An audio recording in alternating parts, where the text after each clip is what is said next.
This is Mrs. Naslund, and today we'll be doing Unit 1, Lesson 9, Use Mathematical Processes. Our learning targets for today are, I can solve a variety of problems using mathematical process and skills, and I can use the mathematical process of problem solving, connections and reasoning and proofs, communication, and representation. All right, really today is focusing on just solving some problems using data that's been collected. So this first one is a math and science application. It has this nice little image, has a nice little chart, so let's look at it. It says this is running speed, this is all the different animals, and this is their estimated speed. It says the fastest recording running speed for a human is about 27 miles per hour over a fourth a mile. The table below shows data for the estimated fastest running speed for 10 animals over the same distance. So basically, this is the same, a fourth of a mile, and this is how fast the different animals would go, and the human was at 27 miles per hour. So the first question is, a human can run about how many times as fast as a chicken? So let's go ahead and find the chicken. Chicken's at 9 miles per hour, and the human is at 27 miles per hour. So I'm going to think to myself, okay, how many times does 27 go into 9? 27 divided by 9 is what I'm trying to figure out. And I know that 9 goes into 27 3 times. So a human can run 3 times as fast as a chicken.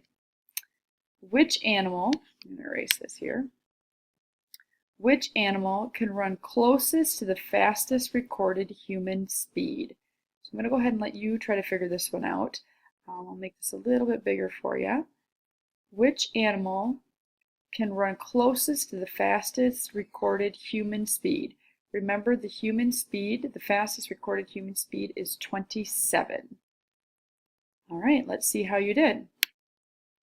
The elephant, who runs 25 miles per hour, is closest to the human because the elephant is 2 miles away from the human, whereas some of the other ones, 30 is close, but that's 3 away. So the house cat is further away than the elephant is to the human.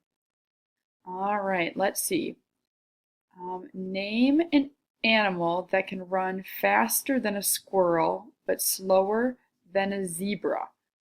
So again, you want to try to find an animal that can run faster than a squirrel but slower than a zebra. So go ahead and try that one.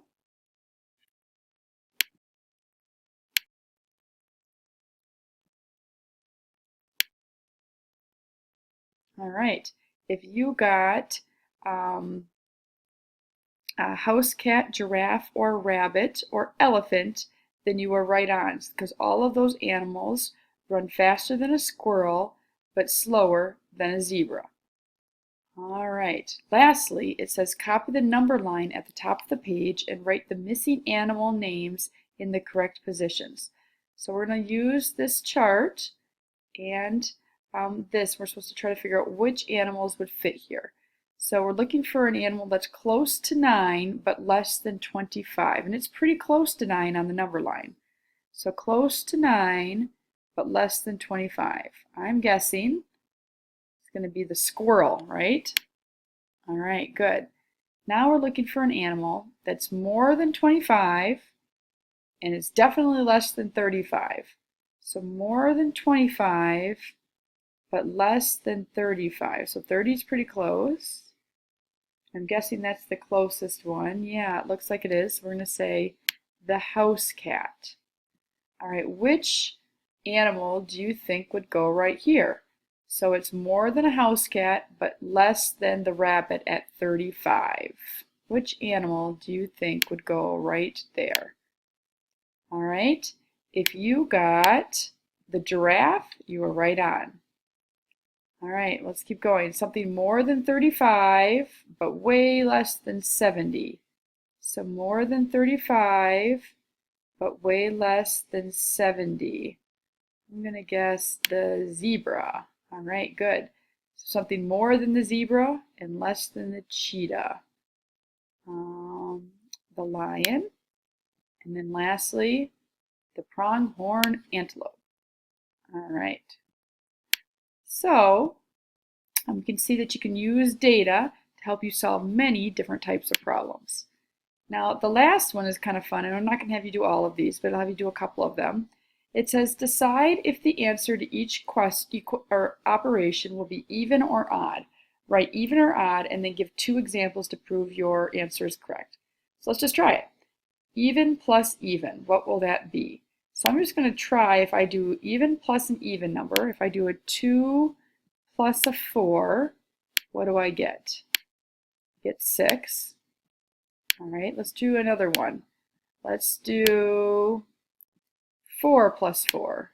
If I do 4 plus 4, I end up with an even number again, right? I end up with 8. So I'm going to say that an even plus an even number is always going to give you an even number. All right, why don't you go ahead and try this one, an even plus an odd. I want you to tell me if I'm going to get an even number or an odd number when I do an even plus an odd. All right, if you got an odd, you were correct. Let's just do one example. Let's do 2 plus 1. If I do 2 plus 1, I'm going to end up with 3, which is odd. All right, good. Let's jump ahead. What if I have you try this one? What happens if you do an even times an even number? What do you end up getting? When you do even times an even, you end up with an even number. Let's try it. If I do 2 times 2, I end up with 4. If I do, let's say, 4 times 2, again, they're both even again, I'm going to end up with a 8. So you can see when I do an even times an even, I end up with an even number. All right, let's do one more. Let's see. Let's do an odd times an odd. Go ahead and try that one. All right, when you multiply an odd times an odd, you get an odd number. Let's give it a shot. If I do 1 times 3, I end up with 3, which is odd. How about if I do 5 times 5? I end up with 25, which again is an odd number, so it works. All right, last question of the day. It says, when you divide 2 even whole numbers, will the answer always be even? Use some examples to support your answer. And this one is tricky. So 2 whole numbers, will the answer always be even? So let's try a couple. Let's do 4 divided by 2. If I do 4 divided by 2, both even numbers, I end up with 2, which is even.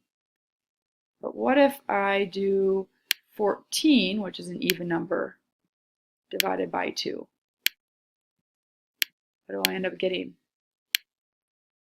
I end up getting a 7, which is not an even number. So, will it always be even? The answer is no. In this case, I got an odd number, so no, it is not always even. Great work. So today we just practiced our mathematical processes, practiced reading some word problems, looking at some graphs, and using our problem-solving skills to solve some problems.